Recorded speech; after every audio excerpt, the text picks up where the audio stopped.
Welcome back to another episode of the Randy Wilson Podcast. I'm your gracious host, Randy Wilson. This is episode 106, being brought to you by Spin 100 FM, powered by the good brother, heavy hitter DJ Lonnie B. We are so happy today to have the Honorable Don Scott, Minority Leader of the House of Delegates. Thank you, good brother, for being a guest on the show. Thank you for having me. I like that number 106 because I'm a member of Alpha Phi Alpha fraternity. I see that. 1906, baby. So it kind of a nice fix for everybody else. I'm sorry. I know. Hey, I think all things happen when they're supposed to happen. Right. And it's definitely a pleasure to have you today on the show. Before we get into the intro with Don Scott, Minority Leader Scott, let's first take care of business. Drop down and hit that subscribe button. Please ignore my list because I'm trying to talk through these Invisalign retainers I'm dealing with right now. It's a little challenging. But drop down, hit the subscribe button. Tell someone to go follow the show. And then just continue to keep us engaged. This is Virginia's podcast for the culture, from the culture. We do believe we the best. And to have the man of the floor here, who is so gracious to come through. Definitely want to shout out his LA. Mr. Phil has been very supportive in helping educate us and prepare us for today's show.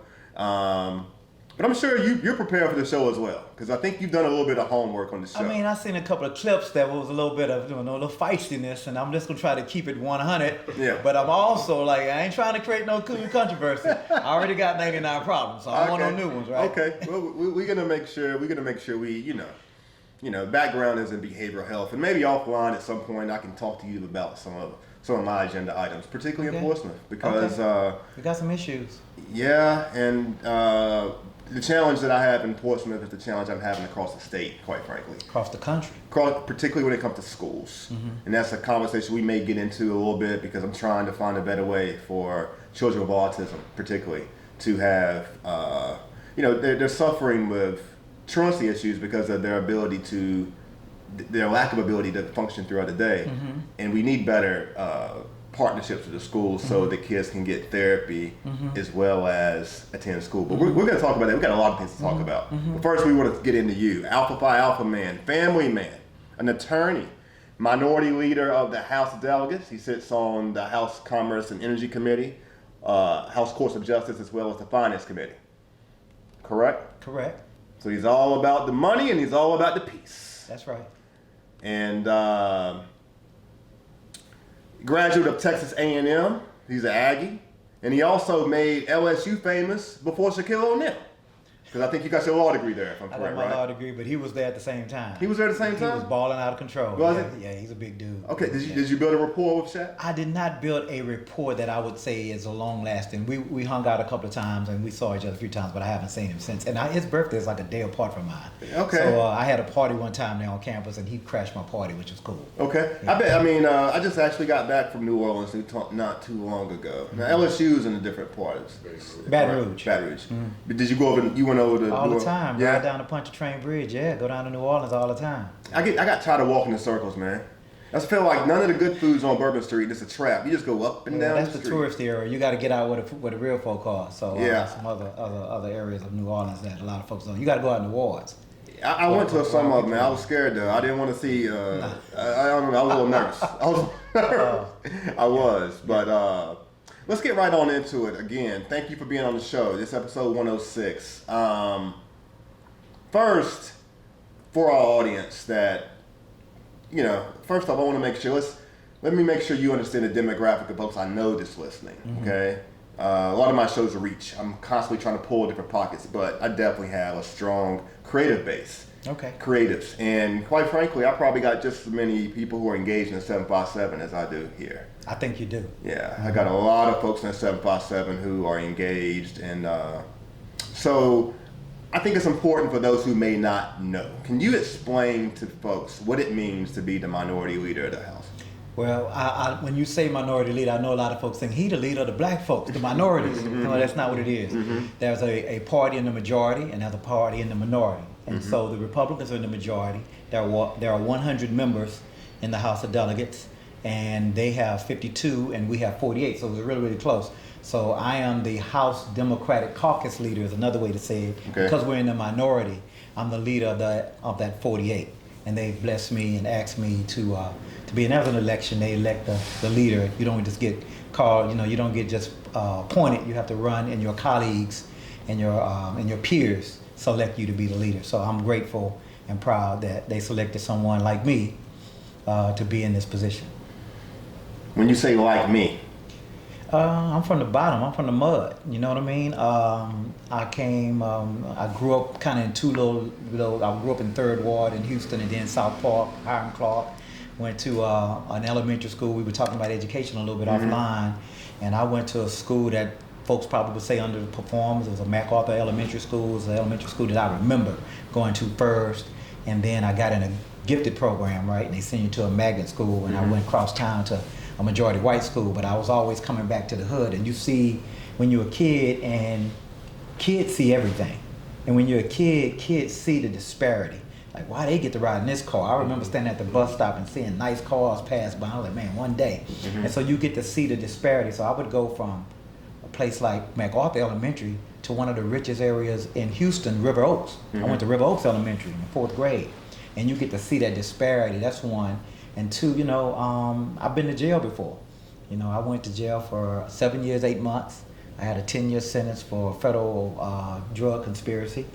I did 7 years, 8 months on that, and I went to jail from law school. I was literally I just finished my last year of law school, and had an error in judgment. Thought I was gonna get a slap on the wrist, and I got my whole head chopped off. So I understand how the system can hurt people. It's like us, like me. And you don't get a second chance. This was after I served my country honorably. Yes. And I'm thinking I'm gonna get a break. And I'm thinking they're gonna slap me on the wrist. Nobody got hurt. No drugs were recovered in my transaction. But they still cracked me in my head. And so from that, I think I can identify with a lot of folks. So when I say like me and taking on someone like me, that means that they saw how important it is for me to lift my head up and my hand up to volunteer when I was doing well in life. Like I had recovered, I had come back, I was doing good. Most folks say, keep your head down and keep grinding and you'll be all right. But I saw other people in my situation still being harmed. So I said, well, let me volunteer and get make my contribution. And it's not about my story, because everybody got a story. Like I never minimize anybody else's struggles. I've talked to a lot of folks who have just as traumatic life experience that I think I've had, and they've overcome it. So everybody got a story, but what do you do with your story? How do you empower others with that story? And I think I learned how to navigate the system a little bit after, being on that side and then going through jail and then coming back out and having to work my way up from nothing. Everything I owned was probably in a duffel bag when I came out of jail. And so you end up having to scratch and crawl and understand how to make this system work for you to get back where you need to be. So the fact that my colleagues knew my story, knew who I was, and saw my authenticity and said, you know what, this is the person that we need to lead us in the policy decisions that we make, in the political, strategic, tactical choices that we make, and hopefully lead us back into the majority. And they selected me, so I'm proud of that. Man, very impressive. You touched on a few things that I'm gonna go into, because we're gonna talk a little bit about reentry today. But first off, I feel like you gave us a jewel, because I've watched about everything I could find on YouTube about you before. I try to have meaningful conversations with folks so that be as intelligent as I can in talking to people as smart as you. I don't want to be completely ignorant in here talking to the attorney, the minority leader, but I've noticed in a lot of your interviews that people know your story, and I think that you told it, and it gets to a point where I feel like when someone knows your story, I wasn't even gonna ask. I wasn't even gonna bring up the criminal pay. I wasn't even gonna bring it up, because we already know it. We already know what happened. But I think that was, I appreciate you sharing that, because the question that I have about your past is not about what happened, but how impressive it is that you bounced back, like way above, you've been extremely successful. Now, if you would have had just like a cookie cuttery life and just came up and had everything, handed to you, and you became a success, that's cool, but it's not as impressive as a person who has really been at the bottom and came back. And so I'm interested if you can talk to us about like the GPS system that you used, how you navigated, because I feel like I know that in our audience, there's some people who are in the mud who may know you or may not know you, but because they're gonna watch this video, they're gonna learn about you, and your GPS navigation may be an example for how they can, turn a couple corners. So that's what I'm most impressed with. Not what happened, because your story is similar to a lot of people's story, but your comeback is not. Most people don't have the comeback in being as successful as you have. So can you speak to that a little bit? Well, I guess because I'm so much around people like me who've gone through struggle and overcome challenges. I know we don't talk about it as much as I do, but I know a lot of brothers that have gone to jail, sisters too, that have come back and done well, but they don't want to stick their hand up because they don't want that smoke from the world. The world will keep a label on you that you didn't ask for, you don't deserve, but they keep it on you. So, but one of the things that I've just been blessed, I've just had good people and some bad people that come through and help mold you at the right moment in time. There are some people who will always try to use something against you. So I always try to throw dirt on you because that's all they have. That's on them. That's a them problem. What I try to get people to understand, and I think I'm blessed because of this. I've had people that came along, like my mother and the old praying women that put it all on you and stuff, say you're gonna be protected, and all I do is believe it, right? And so if you believe it, and then I got blessed. I met this woman. My wife is a dentist. I met this woman literally months after I got out of jail. She practiced in dentistry. She's teaching at Penn. She beautiful woman. We strike it up. I don't know why. I just say, God, we connected, worked it out, and now we building a life and a family. And I think a woman or a partner, they make a big difference in how a man or a woman will roll. Do they believe in you before you believe in you? Do they see that? So I think a lot of times you trying to live up to the expectations of folks like that. And I had a big, huge support system. And I know how to ask for help. I always tell people, man, you don't know how to be a victim, bro. I know how to be a victim, right? Some people, they want to be strong all the time, hold it down. I'm like, nah, I'm weak, man. I need help. So I think one of the things a lot of brothers do, they come out with that chip on their shoulder. And so people that I meet, they never know I've been to jail before because I don't walk around like I'm beat down. You know what I mean? Yeah. I'm walking around, my energy is different. And I'm trying to get other brothers to do that. And sometimes I meet, but they be like, how you do it? I'm like, man, I just don't let what them people say about me, I just don't even believe it. Like, when I look in the mirror, I see perfection. I ain't saying I'm conceited, but I see what God made. God makes no mistakes. So I see perfection. And I think some people, they look in and they see what the world beat you up. So they every day, I mean, sometimes I'll be wanting to make shirts that say, felon on the front and say rich brother on the back, like for real. You know what I mean? Just for real. Like, what's the, whatever it is, because I think people get to that point where they people get to that point where, they want to hold that against you. And I'm like, nah, I'm good. Like, whatever you saying, like, you literally don't realize that what you saying has zero effect on me. It's not even, like, it has no nutritional value for me. So I don't even let it in. And I think that's what a lot of folks don't understand. And brothers, like, you gotta have a plan, and you have to be nimble. You gotta be willing to move. I relocated. Like, I had an uncle in Delaware. He was like, you good. Come up here, I'll get you. So I was like making out my plan. They relocated me to Pennsylvania to finish my time. I moved to Delaware, lived in my uncle's basement. Like, you gotta be humble, be hungry. He was telling me, you will never practice law again. Now, that's a person that loved me, right? He said, you got to figure out something else to do. My first job, I was doing welding at the Children's DuPont Hospital. I was welding like 20 stories up. You just get, I was up there shaking like an old Maytag on a spin cycle. You know what I mean? But I did what I had to do, worked my way down to the ground, got a different gig, and then literally 7 or 8 months after I came out, I got a job, like an entry-level job. I was making $26,000 a year. I was set. I was like, I'm good. I'm gonna do this gig. And man, and I worked my way up in that company. And when I left that company, I was a senior vice president, managing a multi-million-dollar portfolio across the country. I was on a plane 3 nights a week. And that's because, and I tell people, I ain't special. I mean that. Like, I met so many brothers in jail that's smarter than me. Secret, facts. With my tail playing chess, I was teaching brothers bridge. They got better at bridge than me. Like brothers who couldn't read was whooping my butt, right? We got so much intelligence. All they need is an opportunity and to just really, really focus it. And we got so many good brothers. We got good brothers out here now that just trying to figure out their way because this thing, this thing ain't fair. And if you're expecting fairness, you're gonna get beat. Like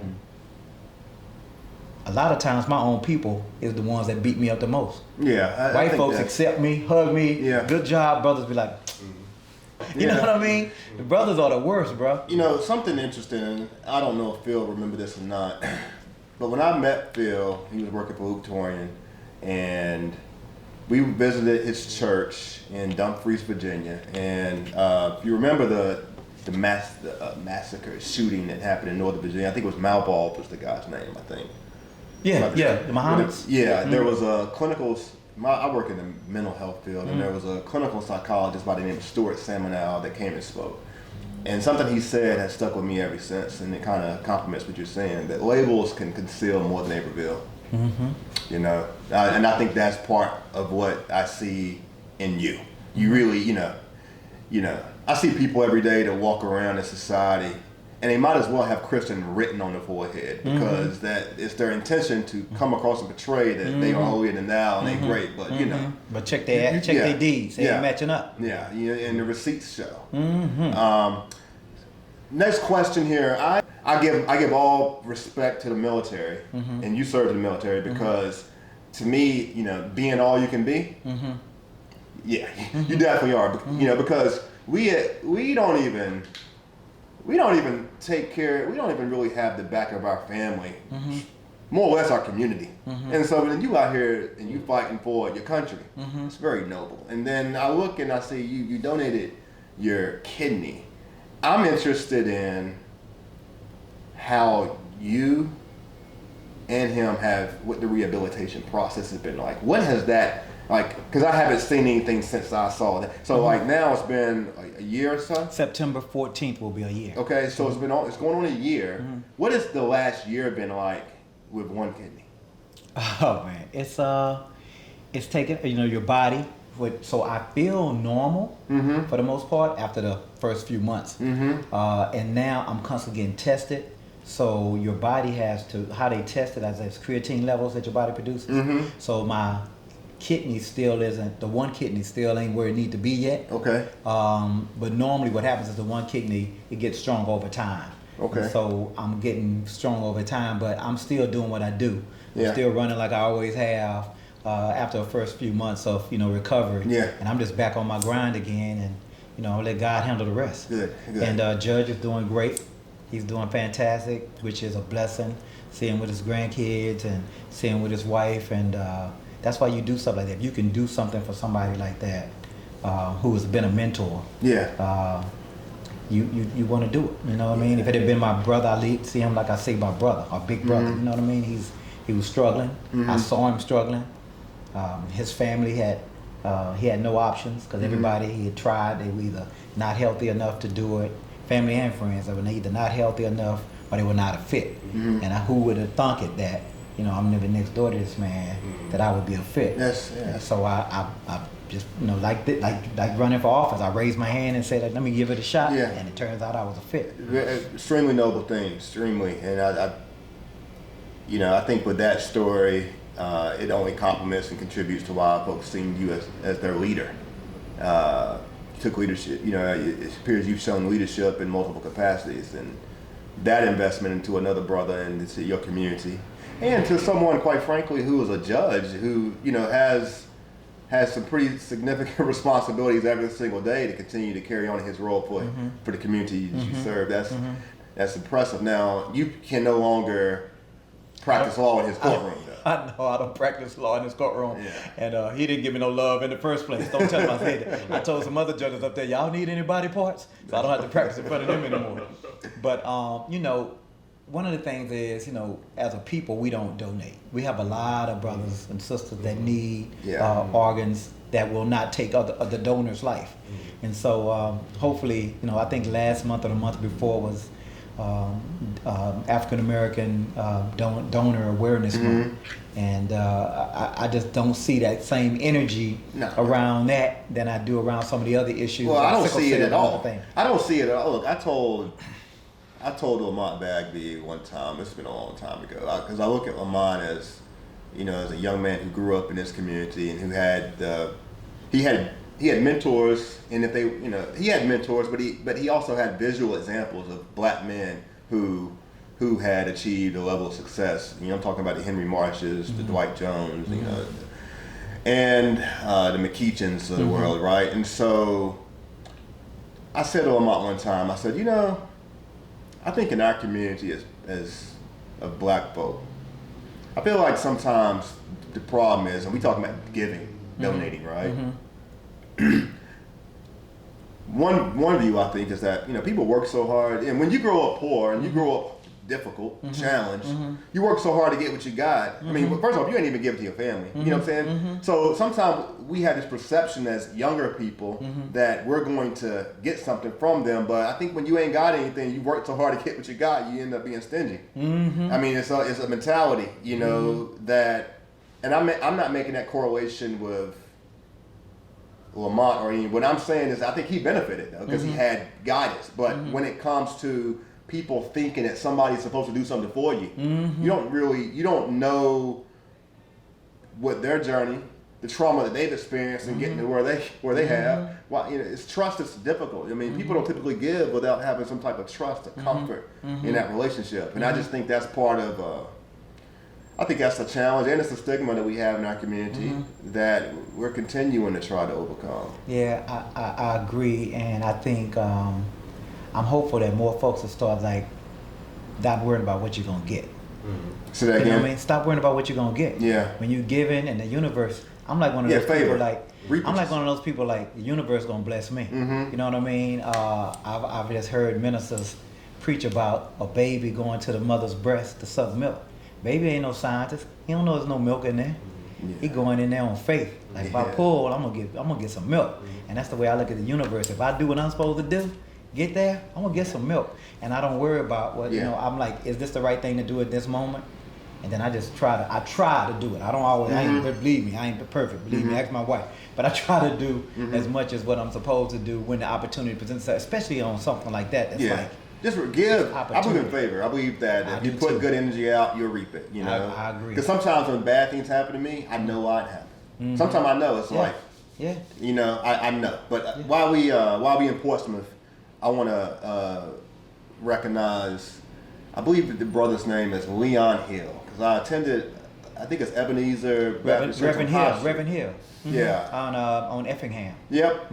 I've attended that church. Leroy Hill. Is it Leroy Hill? I think he is I attended a funeral, a few of them there, and it was in that experience that I started seeing how it was a celebration of life. Because when you grow up black and you go to funerals, just like it's everybody got on black. It's rough. Yeah, it's depressing. It can be, but I just say that because I want to put together the correlation with Portsmouth, because I am of the community. You know what I'm saying? Anything I can connect a dot on when I'm doing my research. I'm going to speak that. I'm going to say, that brother I like how he ran his ministry, when I was attending and visiting in the area. But let's move over here. So I'm interested in your response here. Talking about the correction system. In what areas, if any, do you see the correction system correcting behaviors of those who are incarcerated? You're a criminal defense attorney. And as we continue to see citizens returning to society, we continue to see an increase in reentry programs. I might not be the most educated on this system of reentry. I'm familiar with it, but there's more for me to learn, I'm sure, okay? Me too. We're talking about reentry, but there's a part of me that feels that the system and or its programs is predatory on these returning citizens due to their vulnerability.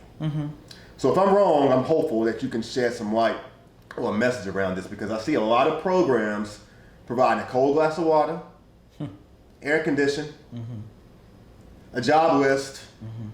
Well, I'm sure they're getting a whole lot more money from the city, state, somewhere, and it's beginning to me to just kind of look commercial. I feel like I'm watching people prey upon returning citizens. You know, and I mean, maybe I'm being pessimist. I don't know. Maybe I'm being a little negative here, but compared to what the reentry programs and the people that do that work, the ones that I know, they do it out of love. It's not a lot of money. If you go look at the state budget, budgets are, you know, just like, you know, budgets are a demonstration of your commitment to the issue. You know, most folks, their biggest item on their budget is the mortgage. You're gonna pay your mortgage first. You're gonna take care of your family. You know, our budget on reentry programs is dismal. So the people that you see doing it, they might be making a couple of dollars, but not a lot. And you know, I think as a society, we don't have a problem with LeBron making $50 million a year, but we got a problem with people that's literally saving people's lives making $50,000 a year. You know, so I want us to change the paradigm of how we thinking on that issue, because a lot of these people really not getting over. It might look like they're making a couple of dollars, but they not. And people got their cell phones.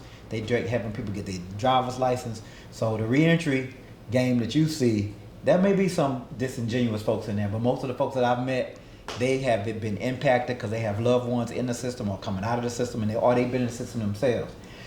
It's not a profitable hustle. If that's their hustle to come up, you look at the budget, there ain't no money in it, right? But when you talk about the correction system, it's only as useful as the people that's in it trying to do their time. If you really want to make a change in your life, that's a good place to sit down and read. And they offer some trade programs. They offer some programs. If you want to get better at doing crime in jail, you're gonna get better at it, because the professionals that can teach it, they can teach PhDs in there. But if you want to come home and be better, there are some skills you can pick up there too. And so I always talk about the correction system. Like, I don't think a lot of people who talk about corrections who are the professionals believe in the thing that they're doing, because they don't believe that they're impacting those people's lives enough to put them back out in the community and safe. They want to keep them in there forever. But I look at it as like an old post office job. You know, people just want to keep the job, because I tell people all the time, in my mind, that system feeds on black and brown bodies, especially black folks. The system is, you know, Virginia is 20% black, but the correction system is 50% black. So you tell me, you know, that's a lot of, you know, infrastructure, food, all of those things cost money. That system is a government perpetuated system that people get employed from, and there's no success benchmarks other than public safety they claim. But you know, once you got a 70-year-old man with diabetes or cancer, why is he still there? What is he gonna do? Regardless of his offense, right? And so some common sense has to kick in at some point, but I think we still have a pro-punishment first system. And I understand what victims, you know, how victims feel, punish them forever. But there are other mechanisms to provide justice and accountability, and to, you know, there are restorative justice ideas and programs and counseling for victims and the perpetrator. There are other industrialized countries that use a different model than we use. And I think the common denominator in those countries that have a lower length of time is they are white. White people don't do this to white people anywhere else in the world. We imprison more people in the United States of America than any other country on earth. People talk about Russia, and we're supposed to be the land of the free. We lock up more of our own people than anybody. Like, we're more afraid of our own people than anybody else in the world. And so it may be a way that we can rethink that system, and it's just gonna take a long time, because so many people are entrenched. People run for office saying, I'm gonna lock them up and throw away the key. So many people are entrenched in punishing poverty. And a lot of times people make these mistakes in their youth. And so by the time they've had some years to figure it all out in jail, they never get a chance to come home. I can give you an example. I got a kid that he was 16. He's still in jail, by the way. He's 16 when he committed the offense. It was a robbery with 2 or 3 other people. He went to trial, bench trial. The other people played out. All of them have been out for years. Nobody else got more than 10 years. The other ones got like juvie life, like 3 years they were, you know, in juvie. He's been in jail for over 20 years. It was a robbery. Nobody got hurt. $1,500. Judge gave him 218 years, with 185 years suspended. So that's 33 years he has to serve. He's done 20. You go in as a kid like that, you gotta survive, you know. And I've met him a few times, and young, you know, high yellow, and put it like that. So he went in jail, and people were like, well, why'd you join a gang? To survive. I wasn't in a gang on the street, but you dang sure when I got in jail, I had to. So the system looks at that and says, well, you're not eligible to come home. Even though I hadn't done anything, I've been infraction free for years, but you joined this gang so you could survive. And so I just hope that we'll continue to take a look at our rehabilitation program and our reentry programs. And you talked about reentry. I think the number one issue, folks got to have housing when they come home. It's hard to have a foundation when you don't have a roof over your head. You're not sure where you're going to be. You've been gone for 20 years. Your mama died, or your sister, and other folks don't want to be around you. You've disconnected. You can only do so much through letters and and the phone. So I can go on and on about. I work in the housing space here, and this is really challenging. A lot of people don't know that the majority of landlords here in the city who have the ability to provide rapid rehousing or permanent supportive housing, the programs, the majority of the folks who own these buildings are not Richmonders. So the amount of money that they're, the money don't equate to the reality of a person who's living off basically nothing. You know what I'm saying? I mean, like, there's just no money in it. But there are programs, and we spoke about it the other day. I do credit the programs in the city, that's working in the rapid rehousing space, and all the nonprofits, because there has been some progress made, particularly in the city. I think particularly with the creativity and using hotels and getting people. It may not be a permanent solution, but it's better than a sidewalk. That's right. Many Black Americans across the Commonwealth of Virginia have had some increased fear and anxiety with some of Governor Youngkin's moves and decisions. Regardless if this has been intentional or not. When I say intentional, meaning to increase fear. If it, intentional with the choice of trying to provoke fear. Do you think it's been a goal of his? Well, I get so this is the thing. Youngkin has Black supporters. Okay, we ain't gonna call them names. I think we had a conversation with a couple today. but Youngkin has Black supporters, right?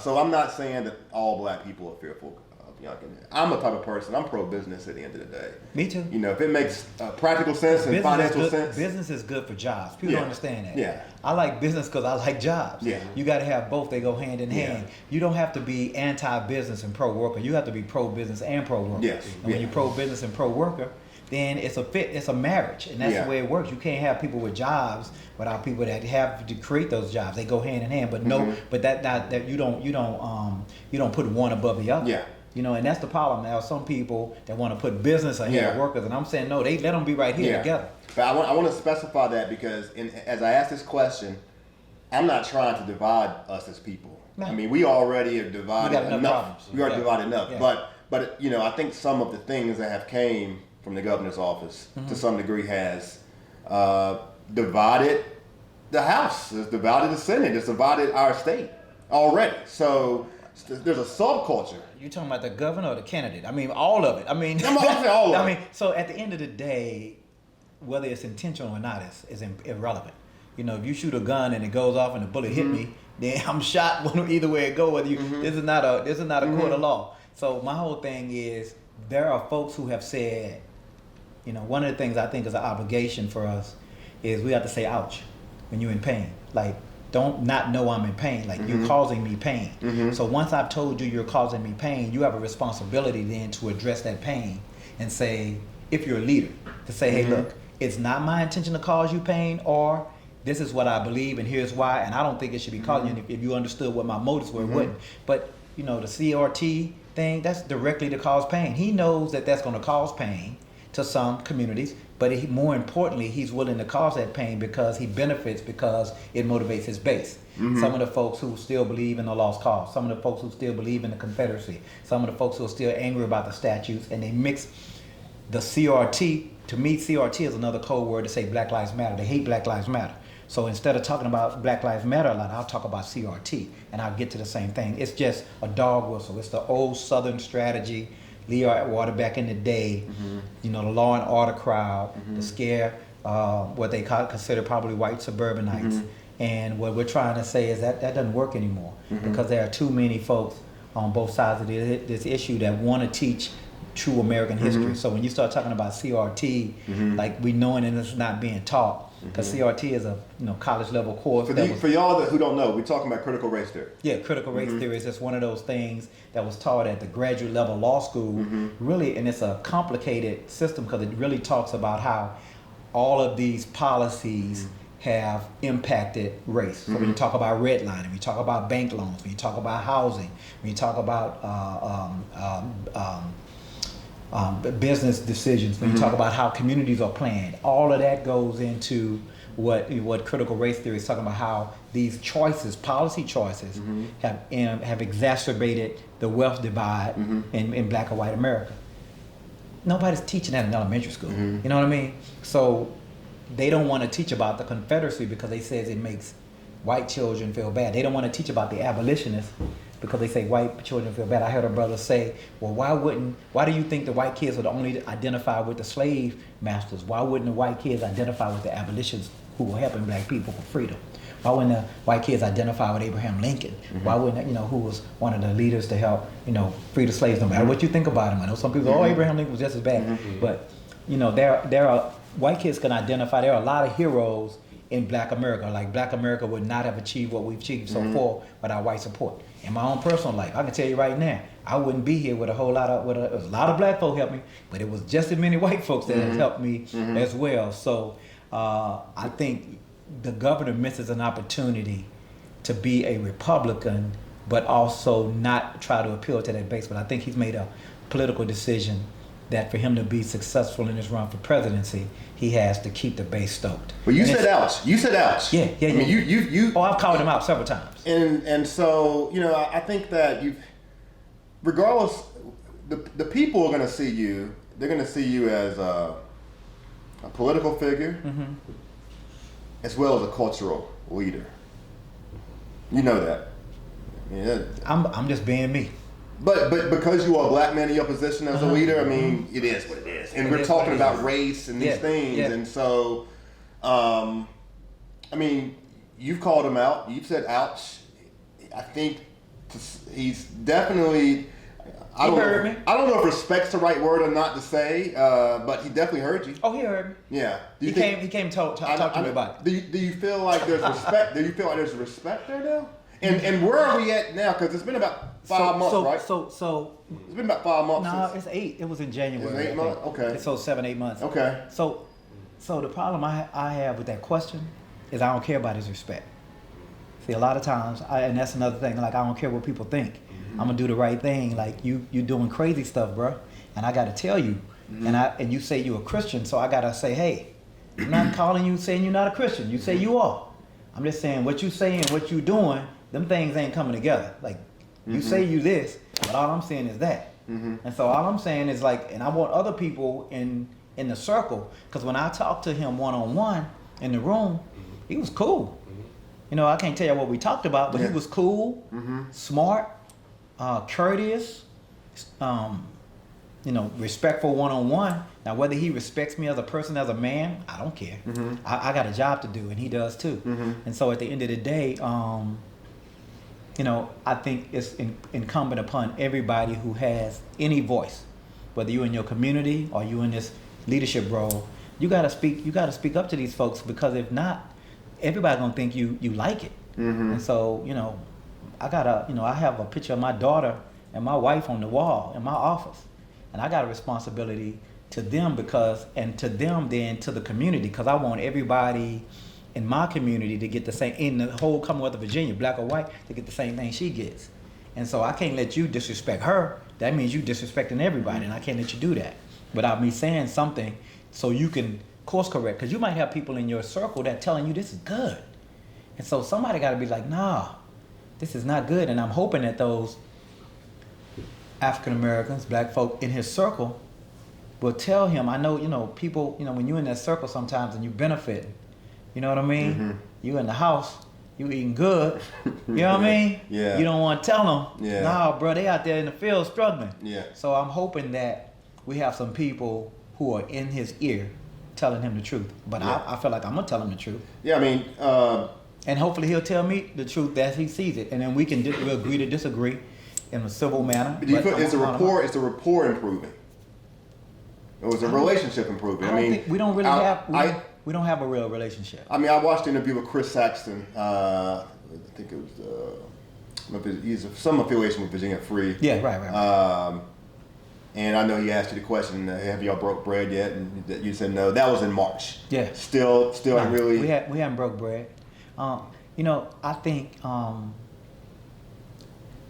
some folks, they don't want the responsibility of knowing the truth. You know, so then you're responsible for doing something because you know what I'm gonna say. Mm-hmm. And so I'm just gonna avoid the conversation. Mm-hmm. Because now I'm responsible for that information that I've received, and I can't say I didn't know. So I think it's comfortable to avoid having a conversation with somebody like me. How much stuff you got on your desk right now? Like as it pertains to, you know, like I was thinking when we started the conversation, I was gonna, you know, depending on where people are in their interests, a lot of people in the beginning, like they tune into the beginning because they want to see what's hot. And I'm curious, like what's hot on your desk right now? Trying to win back the majority. In the House of Delegates, that's what I'm focused on. We had 48 members. We need 3 more to get to 51. Trying to get more than that. We were at 55 when I first came in, so I got spoiled. You know, I ain't used to this minority thing. Yeah. I'm not used to introducing a bill and that thing gets shot down in subcommittee. So, you know, the hottest thing right now is trying to get the majority and trying to get our base animated because I think, you know, unfortunately, happy people don't vote. People got to be pissed off. Then they'll show up. Man got to do something to them. Then they be like, oh, I'm coming. Trump, Trump, Trump. They was coming out. Trump out, we can't be found. So, you know, we have to be more motivated about other issues. And it's hard. That's really hard. And the folks that get folks to turn out to vote, the people in, you know, the block by block, precinct by precinct, we got to have something else to talk about because we got so many things, economic development in our community, economic opportunity in our community, public safety, you know, making sure that we keep our community safe, but also have some public accountability. I'm gonna be frank with you, folks probably won't like it, but that whole, I believe in police accountability, but I also believe in public safety. When I went to my Civic League meetings a couple of years ago, and some of the older sisters were pulling me up like, you're not gonna defund the police, are you? I was like, nah, man, well, good. Cause we need more police over here, cause these boys out here shooting. So I think when people use language like that, it might be good for you, but you have to be respectful that there are other views in the community that don't share your view. And I think there's a lot of issues. I think, you know, we need to protect, you know, reproductive freedom is big, making sure that women have a right to choose their own destiny, have bodily autonomy. You know, that's what's on my plate right now, just to make sure that we hold the governor accountable, because he's going to do something. Yeah, it looks like he's sending down anti-abortion bill, possibly for a special session in September, right? Yeah, he's going to send it down. He don't care about Kansas took an L. I mean, but they on a mission. He wants to message nationally on this issue, and he doesn't understand. You know, he's been on the job 8 months, and he already running for president.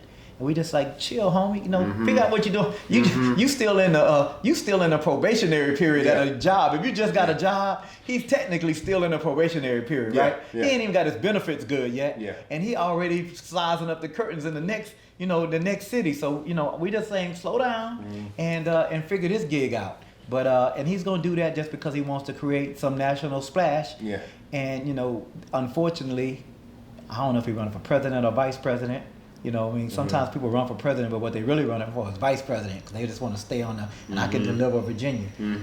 You barely won Virginia. Like you won Virginia because you took advantage of a snafu. You know, there are folks who can say a bad environment from Biden, and then the Parents Matter thing that some people might like, the Parents Matter thing that helped them get through, and then you know, at the end of the day, he won by a smidgen, so that's not a mandate. Yeah, that's an opportunity to bring people together. But what he said is, I'm going to try to continue to stoke division, and I'm hopeful that, you know, as he matures in this job, because he's smart. He went to Rice University in Houston. I'm from Houston. My sister went to Rice. He's smart. So I'm hoping that eventually he'll stop listening to his consultants who came from the Trump team and start listening to his heart, who, when I talk to him, he seems to have a good heart. And the constituents, I like from that. From Virginia Beach, and listen to the people here locally. Yeah, listen to your constituents. I heard you say something in a recent interview that, you know, consultants, they get paid, but the constituents are who really put me in office. That's right. Black men in politics, and this is a question from the people, because I did a little survey. All right, hit me with the hot facts. The people want to know The people want to know what your perspective and view is on this whole Justin Fairfax situation. What? So, Justin is a friend. Terry McAuliffe is a friend. And the other names that Justin have used, they're friends. I don't know some of the lower level folks, but I know all of the big players in there. I'm gonna say it like this: I respect all women, and I believe that women should be heard and they should have their day in court if they've been, sexually assaulted, raped, incest. I believe women have an opportunity to come forward, but I also believe that he has an opportunity to have due process. And so, as far as I'm concerned, he got killed in the court of public opinion, but in a real court, there's nothing. So unfortunately, in this world that we live in, you could get deaded just in the court of public opinion, and that's what happened to him. Yeah. I quite frankly found that interesting that we did a little thing up at the Common House, and there was several people who had that question for you, particularly, with being a criminal defense attorney, being not only that, I mean, it can happen to background. any of us. Yeah. Like somebody could come forward right now and say, you know, what I did something to them whenever, whatever, and I'm gonna be like, oh, hey, ho. Yeah. You know what I mean? And so, it's a scary situation. Yeah. And he kind of came through. His situation happened at the wrong time. Yeah. He was kind of like in the wrong place at the wrong time because it was at the height of the Me Too thing, and so he. It's just interesting though how him and Northern both had something going on at the same time, and Yeah. No. You've seen how it was treated differently. But it was treated differently. But in the political world, which I'm in now, this game ain't fair. You know what I mean? And it ain't nothing illegal about throwing all the dirt you can throw on a mug, and how you deal with that dirt is how you deal with that dirt. Yeah. You know what I mean? Yeah.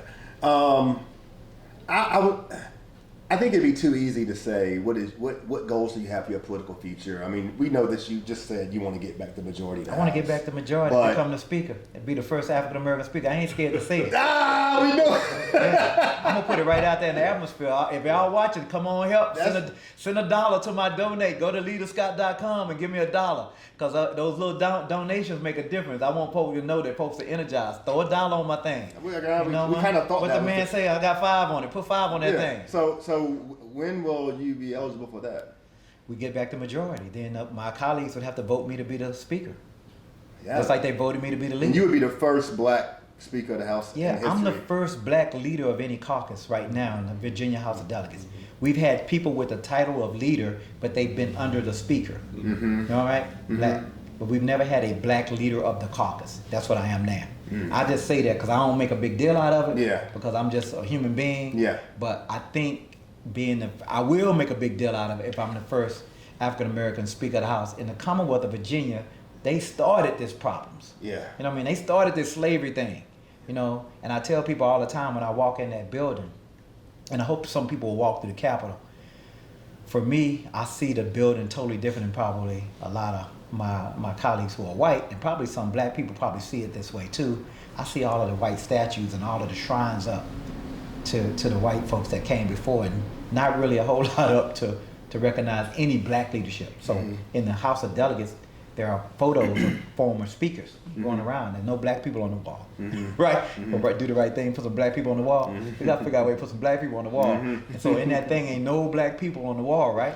And so it would be an honor to be the first. Well, because I think we believe that's going to happen for you. In my own way, I got some of the stripes that we as a people have had to take to endure and come up.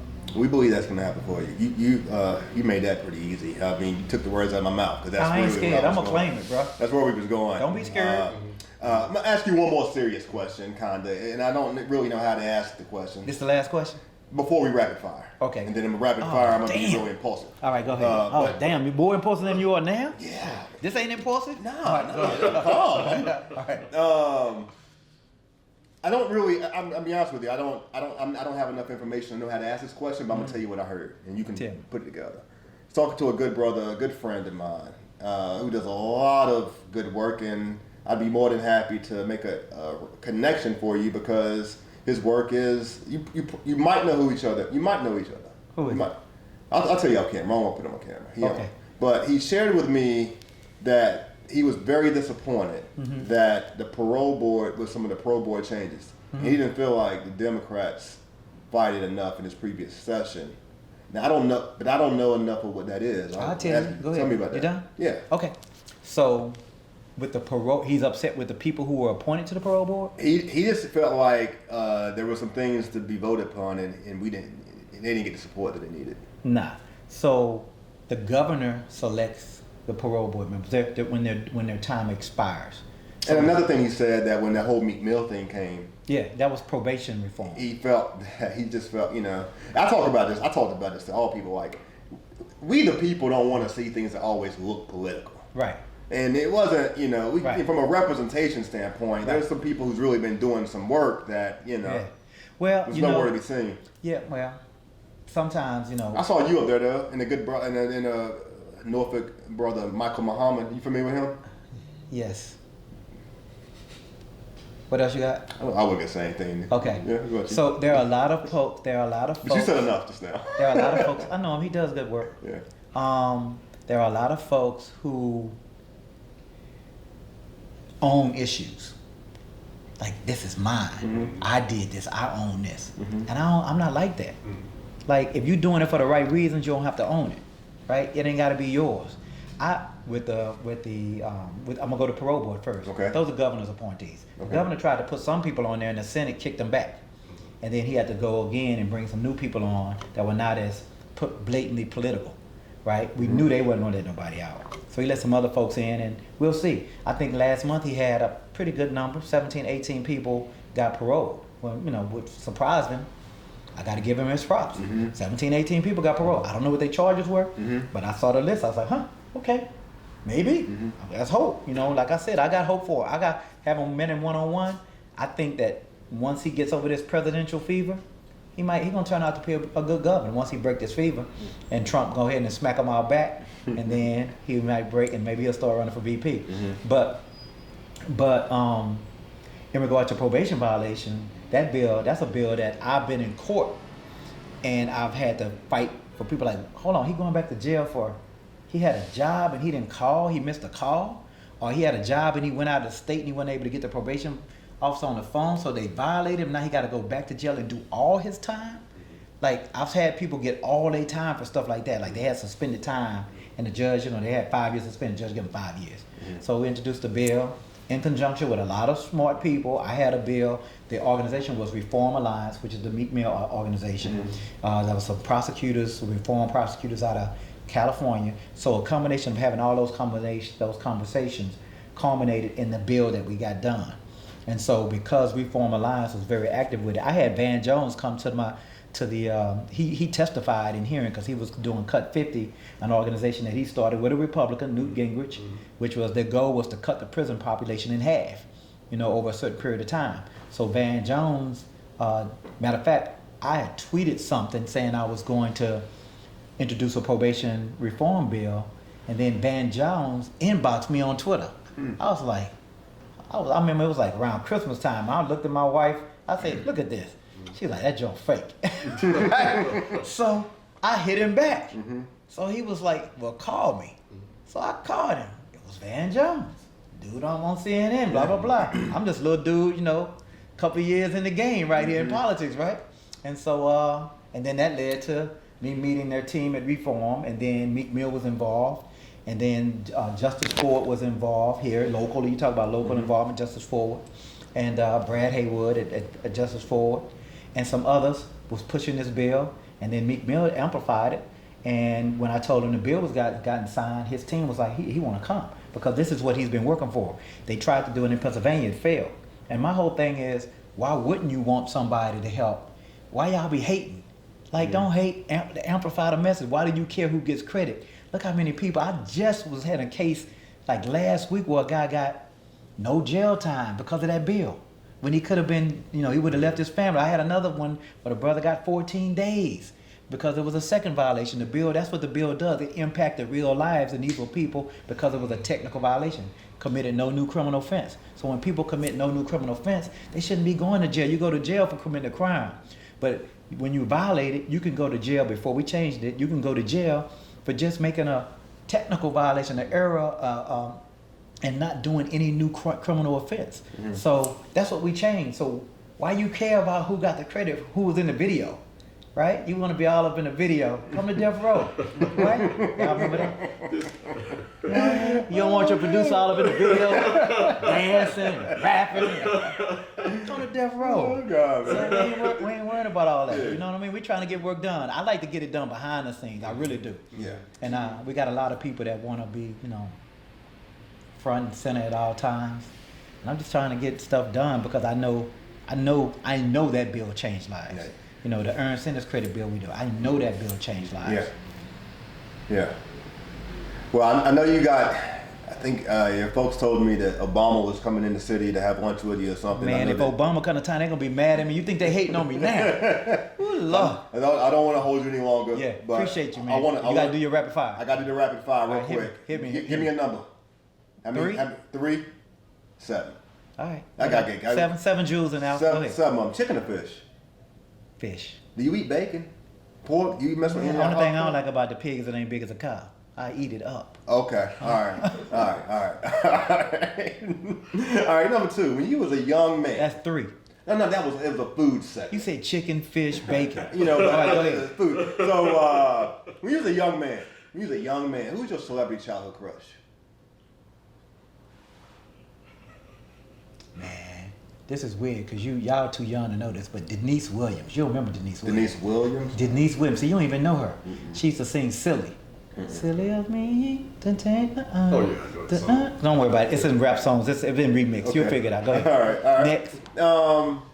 You a sports guy? Of course. Who you rock with? Which one? Which sport? Basketball. I'm a Rockets fan, but I'm a LeBron fan. Does that make sense? I'm a Houston Rockets fan. Yeah, you can be a but LeBron. But I roll with LeBron where he go. I got it. But I root against him if we're in the thing and the whole thing. Yeah. Then I'm gonna root for my squad. You need to work- you need to but get the but that Rockets, ain't gonna they happen. struggling Yeah, right but they now. struggling right They now. struggling. James Harden left. He had his shot. Yeah. He So couldn't get over that was 3, right?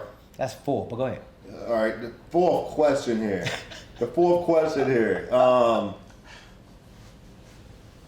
When you riding in that nice vehicle you got, I've seen it in a couple images. Yeah, it's a Taycan. And I noticed that you kind of dress like your car. It's your color, ain't it? Yeah, this You like my a color. baby blue, Carolina I'm a blue type of guy. Yeah. I traded in Powder a baby blue. blue, by the way. I upgraded. Okay. Yeah, so because too many folks was hating They was on me. you? Yeah, they was on me. I got the same car, different color. What you listening to though is what we want to know. Oh, What you right now, listening to what I now? was just listening to before when I drove up. Music-wise. You don't know nothing about this. Farad Muhammad, For Rob Rick Muhammad. Ross, check it out. Santorini. It's on the Farad Muhammad. It's on the bus. It's Busta Rhymes. It's Busta Rhymes. That's what I just listened to on Pandora when I pulled it up. Check it out. Hold on. What am I listening to? The song is called Farad Muhammad. It's on Busta Rhymes' album. It's Oh, a okay. Rick Ross produced song. I know with the Busta album. Rhymes. Okay. I Yeah. know the project. Gotcha. Yeah. So you be listening, huh? I mean, we gotta ask, man. Listen. I mean, of course. I went to the Jay-Z school of hip hop. I gotta know a little bit of everything. And then I turn around and listen to some country. Okay. I listen to country. I have my daughter. I gotta have her. She gotta be well rounded. I listen to some rock and roll. I told one of my friends I'll listen to some Hall and Oates. I'll listen to a little bit of everything. Got you. Yeah.